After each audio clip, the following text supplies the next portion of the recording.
Well, maybe I'll have something else on the computer I can show you. Are you thinking, no, no, not more, please? Ooh, I know a bit of a game I could show you.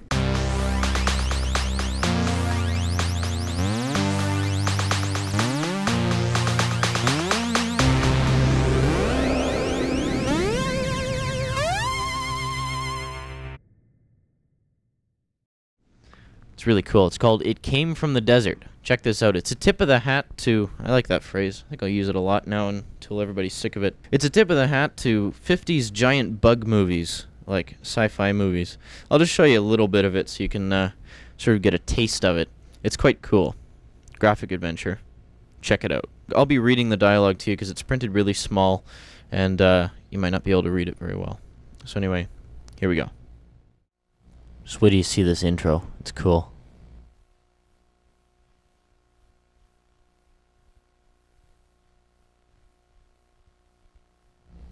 Be ready any second now.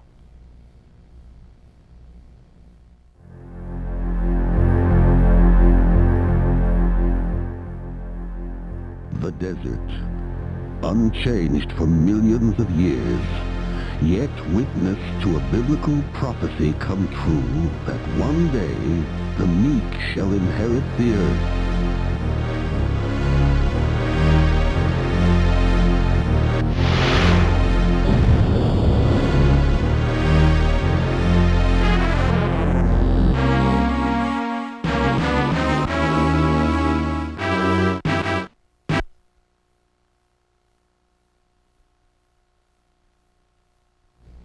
Okay, here we go. Lizard Breath has been awaiting your return. If you want to load a saved game, select yes. If you want to start a new game, select no. Yes or no? We want no. Lizard Breath is the small town where the story takes place. You play a professor, like a doctor kind of thing, of, I don't know, geology or something. I had been living in a small desert town for about a month. I'm a geologist, and in my game, the most interesting rocks always end up in the least interesting places. Welcome to Lizard Breath, USA, another tumbleweed truck stop where the jokes are worse than... the coffee. And every day was pretty much like every other, at least until meteoroid Stolheinz A221357 fell out of the sky and landed pretty much on top of Wiley Jeter's semi-secret still outside of town. Wiley was okay, and business picked up quite a bit at O'Riordan's bar, so the locals figured it as a net gain overall. I had been out rock hunting and was thinking how good it felt to be home again when there was a knock at the door. I'll answer the door. You're given a number of options, eh? Just like most graphic adventures.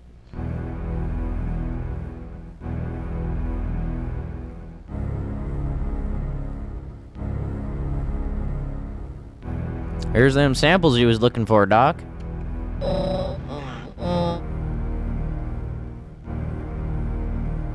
I'll give you a look-see as to where he's from if you got a mind to know.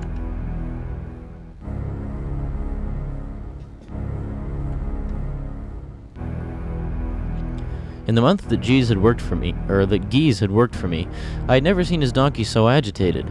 As I was about to ask about it, I heard Biff coming in the back door. Biff is a college student who's helping you find the source of the samples.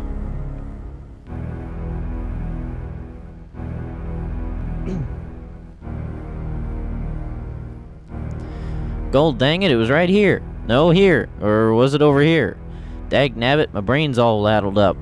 The old Funkin' Wagnalls ain't what it used to be. Need some liquid refreshment.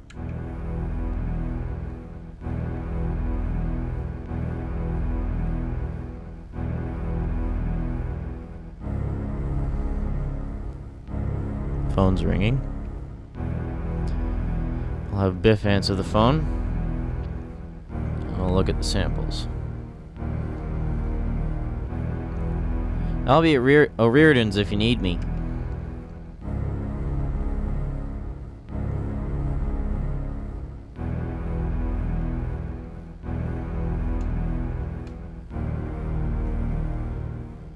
Jeepers, this is spooky, Doc. One of these samples has a weird glow to it.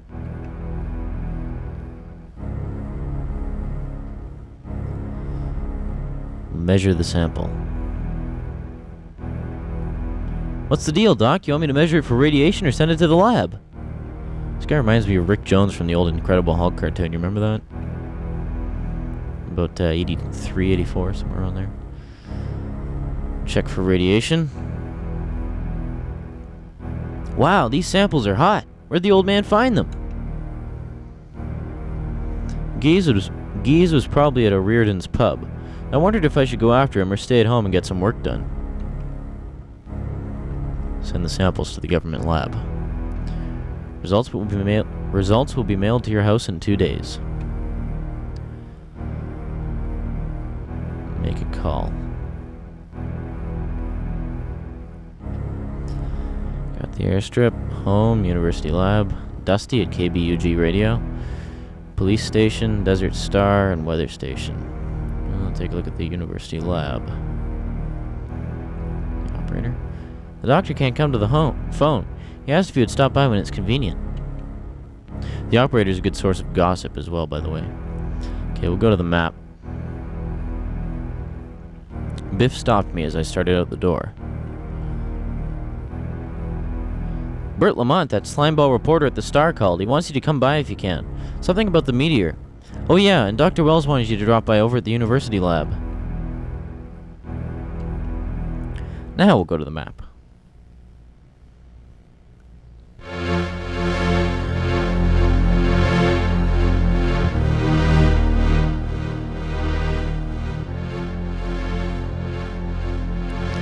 Okay. We'll go to the Lizard Breath Star and talk to Bert, the reporter. Bert Lamont.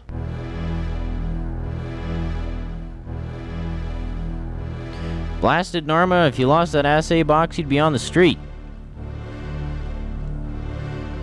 Bert was yelling at his secretary, who was walking into the back room. Without breaking stride, she called back over her shoulder. It's right in front of you, blockhead! How in blazes was I supposed to see it there? Who are you? I came at your invitation. You're late. This is the last time I use your pus brain delivery service. This assay box has got to get over to the State Office of Mines immediately. I was tempted to take the box and cram it down his throat. I told him who I was. I'm Dr. Bradley. Dr. Bradley? Ah, Dr. Bradley. No, what was it that I... Oh, yeah. I want you to meet me at the rock quarry tomorrow. I'm interviewing some eyewitnesses to the meteor crash. Yes, I can come along. Great, I'll be at the quarry at 10 a.m. tomorrow morning.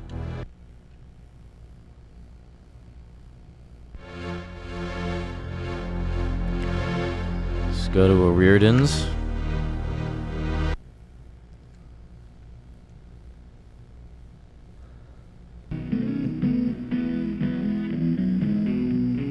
It was no surprise to me that Gies was in the bar.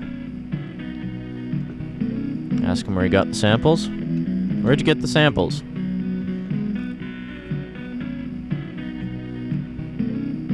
I've been trying to remember all day. It was right here. No, Dad blasted, it was here. Was it over here? My brain's shooting blanks, Doc. Perhaps some liquid refreshment might do the trick.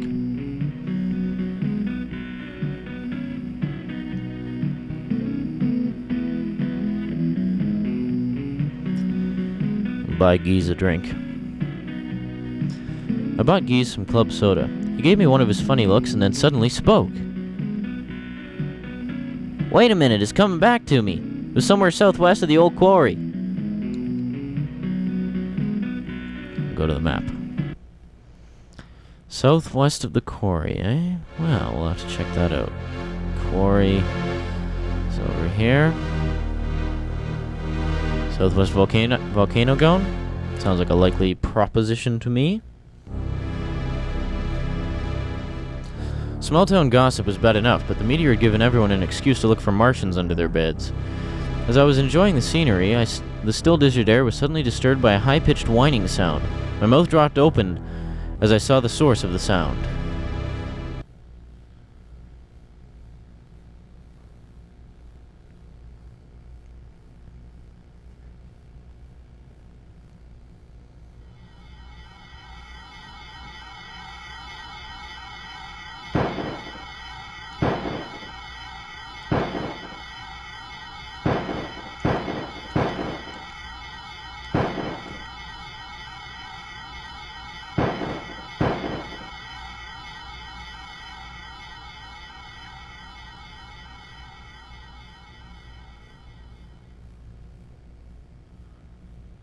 It didn't come back.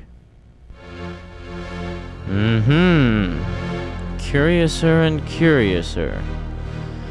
Let's visit the dock up at the university lab. Shit. Sorry, Platt University lab is closed. It will open again at 9 o'clock a.m. Okay. Let's check out the Lizard Breath Police.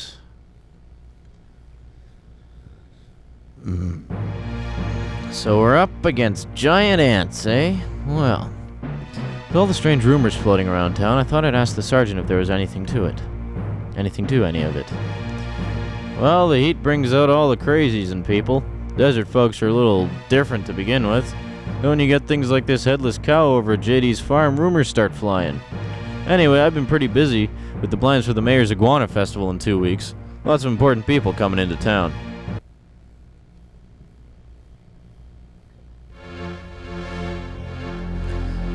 Let's see if JD's farm is still open. It's 9:10 p.m.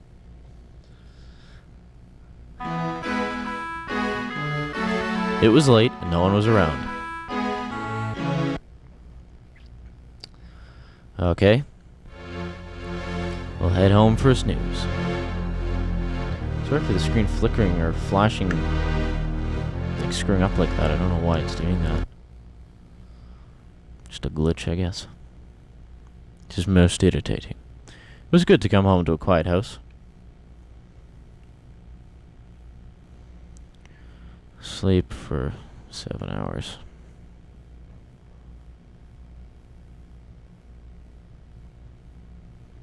God, that means it's gonna be like 4 in the morning. I woke up from a much-needed sleep and pondered my next move. Go to the map.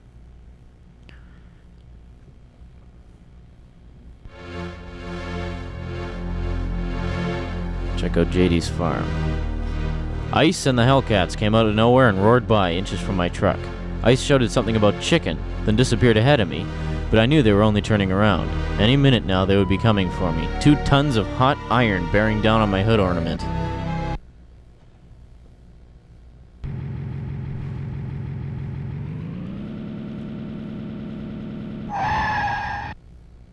The tires on Ice's car screamed as he swerved off the road. As I drove by, he raised his fist and challenged me to meet him at Beverly's Drive-In for a final showdown.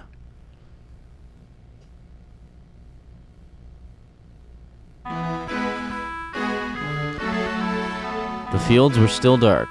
Time to be in bed. Nonsense. Farmers get up at 5 a.m. sharp. Oh well, I guess not that farmer. Let's head on over to the quarry.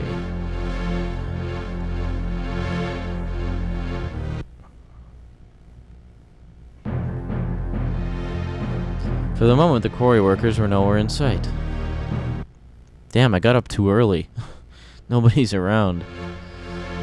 Okay, well, how long is this gonna take me? An hour and 40, then it'll be an hour and 40 back. Let's try JD's farm again. Then after that, we'll go back to the quarry. We're just trying to recover from yesterday. Excuse me if I seem a mite muddle-headed.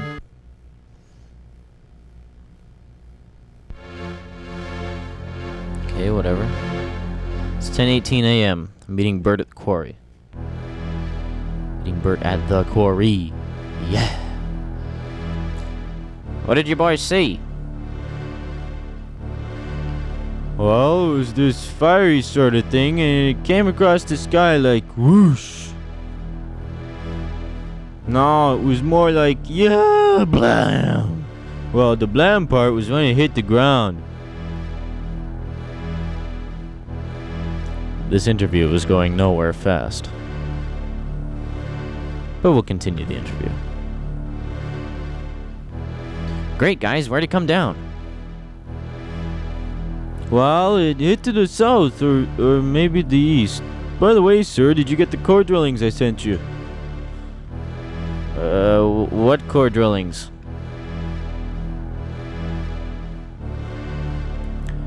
I'll ask about the box at the office. Who died and made you star reporter? Butt out, Mr. Wizard.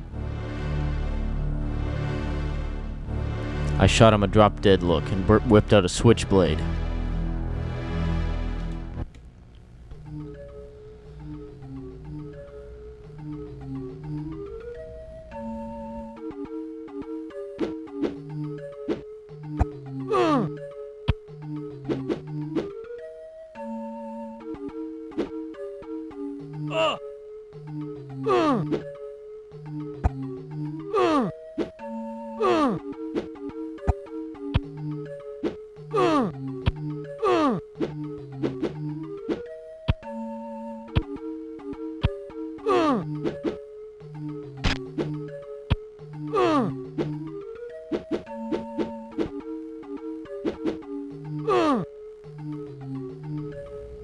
Did you see his life meter go down?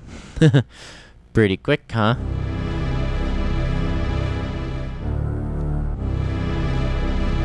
I finally got the best of Bert, and he slumped to the ground. It was just a flesh wound, but it was enough to take the fight out of him. Wilbur and Buck picked him up and put him in their pickup. I suggested he have the cut looked at.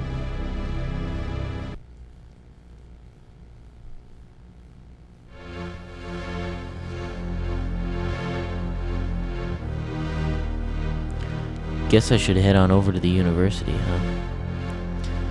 Well, let's go to Hilber's Field. Airfield, you see. It's 2:17 p.m. right now. Took me about 2 hours to get there.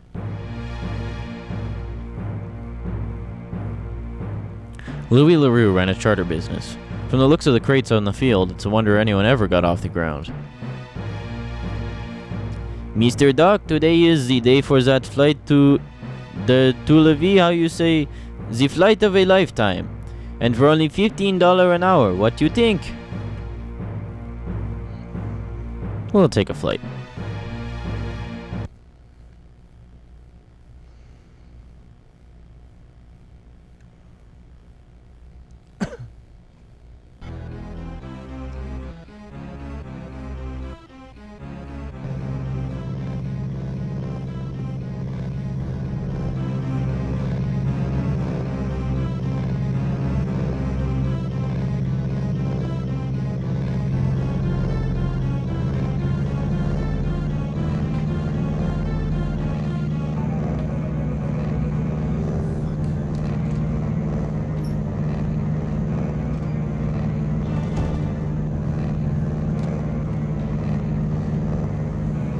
Sorry, I was interrupted there. Okay, we'll fly around the mining areas here.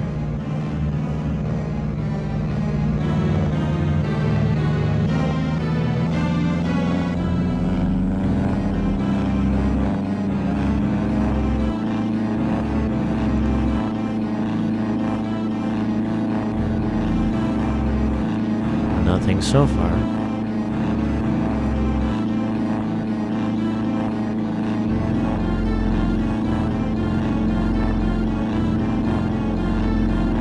It's a long way around, as I'm sure you gathered.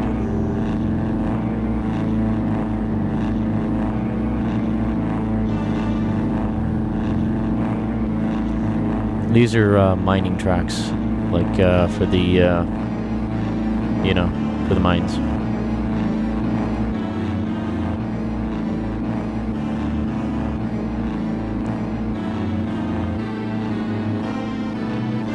Well, don't see any insect life. Come on, get to the end of the track already. There we go.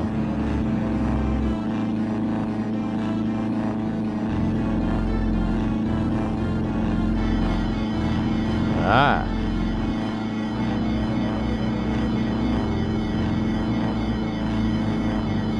Where are they headed?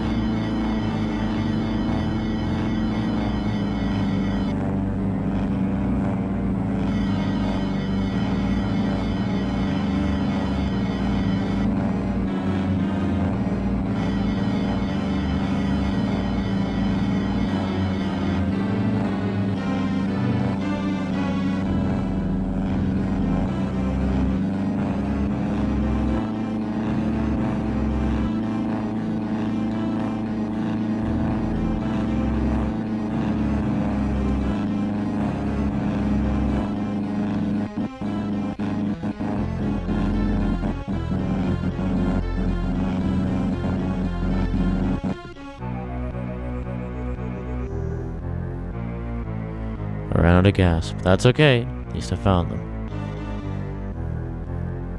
And I made it back to town, too, so it won't be too long a walk home.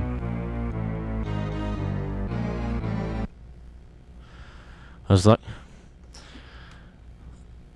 Oh yeah, it said the engine's fluttered. It could only mean one thing. I've run out of gas. I was lucky to get the old crate down without biting the big one. As I started walking back to town, I wondered how long it was going to take me. Shouldn't take me too long, because I'm in town. Okay, it's 8:03 p.m. Let's go to the drive-in for that final showdown with Ice. And then we're going to have to cut this off.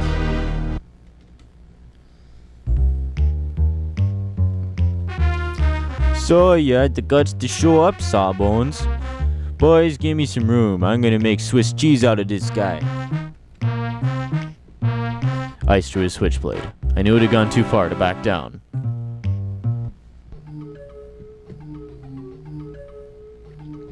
I'm gonna let him pummel me. I want to see what happens.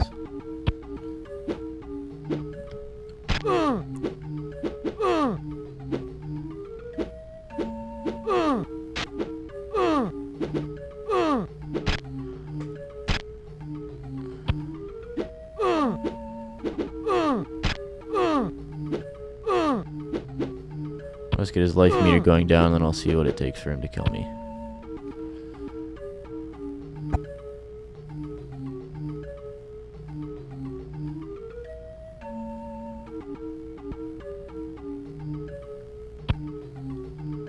Okay, fine. All I had to do is touch him. What, can they, like, not kill you there or something?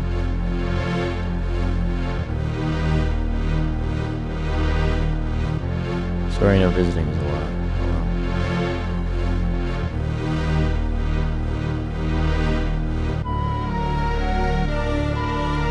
Okay, I'm gonna quickly do something here. I want to end up in the hospital so you can see that, okay? Just pause for a minute. It was good to be home after a long day. I found a note from Biff that some redhead had come to the door talking about a car accident. Biff had taken her over to Neptune Hall. I wondered what connection this had to our local cult leader, Billy Bob Morse.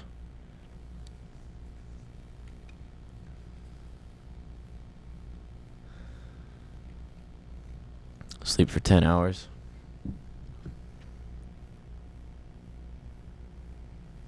I woke up from a much-needed sleep and pondered my next move. There was a knock on the door. I'll answer the door.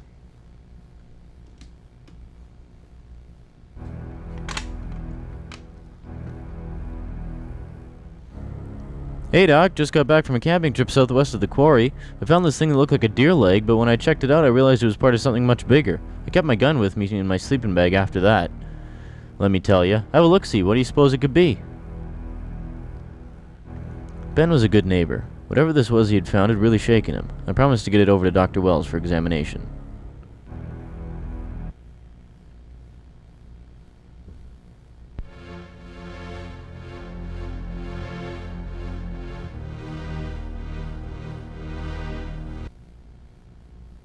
Gonna take a flight and crash. Yes, on purpose. She'll be all gassed up and ready to fly, Doc.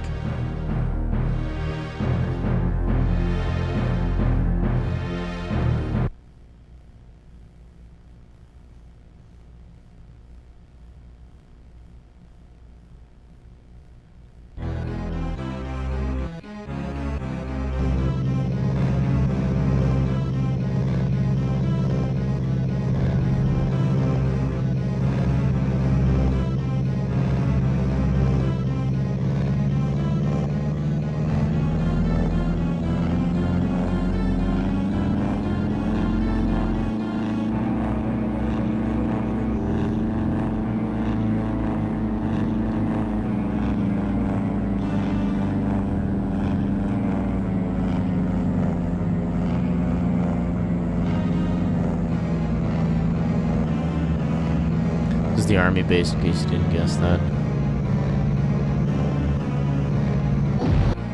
There, I crashed into a tank. Good. I gotta quickly show you this.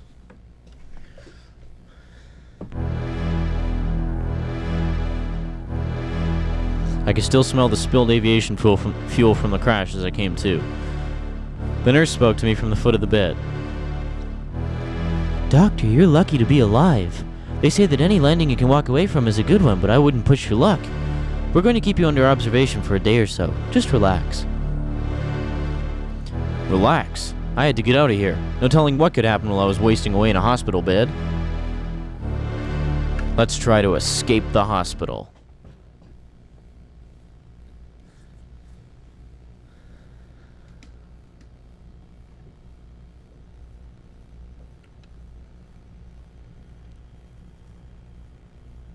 There he goes.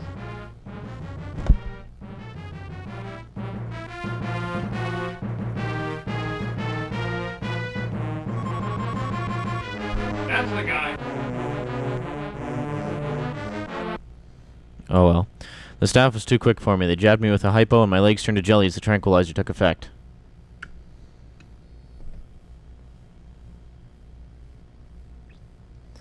Yes, they actually let you attempt to escape the hospital in this. I thought that was rather clever. The orderlies threw me back into the bed and strapped me down. I guess I was staying whether I liked it or not.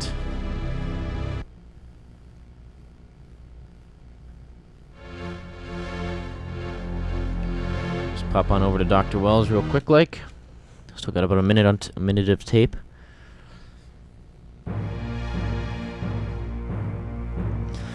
I'm having the track casting the G's dropped off looked at. It doesn't match any of our normal samples. I should have something in a few days. I showed Dr. Wells the evidence of the creature that I had brought.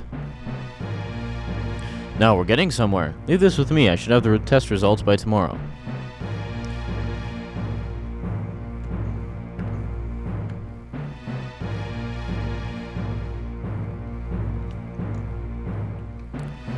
Call home. Ringing. Doc, the test results on those samples are back. I'll put them on your desk. Doc, I think Jackie's in heat or something. You better come home quick and cool her out. I don't like the look she's giving me. Oh, Jackie's the redhead that was at the door, by the way.